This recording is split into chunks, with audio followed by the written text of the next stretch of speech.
ఆసిఫాబాద్ జిల్లా ఆర్యవైశ్య మహాసభ ఆధ్వర్యంలో చలి తీవ్రతను ఎదుర్కొంటున్న విద్యార్థినులు మహిళలకు సహాయ కార్యక్రమాలు నిర్వహించారు. జిల్లాలోని మాణిక్యాపూర్ కస్తూర్బా గురుకుల పాఠశాలలో బాలికలకు సివిల్ అధినేత శ్రీ బండారు సుబ్బారావు హైదరాబాద్ వాస్తవ్యులు వారి సహకారంతో 245 బ్లాంకెట్లు పంపిణీ చేశారు. కొమరంభీం జిల్లా ఆర్యవైశ్య యువజన సంఘం ఆధ్వర్యంలో విద్యార్థినులకు వేడి నీటి సౌకర్యం కల్పించేందుకు 4 గీజర్స్ అందజేశారు. అలాగే తిర్యాని మండలం భీంపూర్ గ్రామంలో 23 మంది మహిళలకు బ్లాంకెట్లతో పాటు చీరలు అందజేశారు.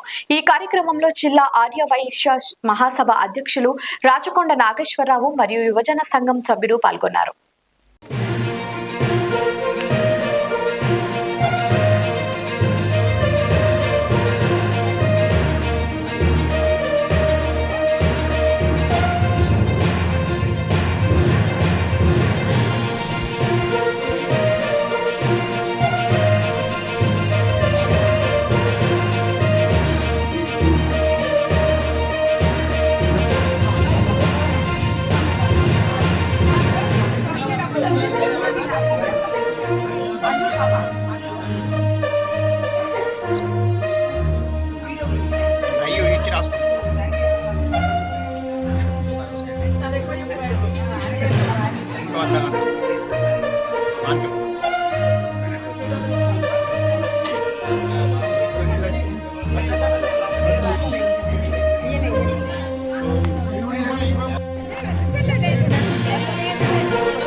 లైక్ చేయండి, షేర్ చేయండి, సబ్స్క్రైబ్ చేయండి. మరిన్ని వీడియోల కోసం బెల్ సింబల్ పై క్లిక్ చేయండి.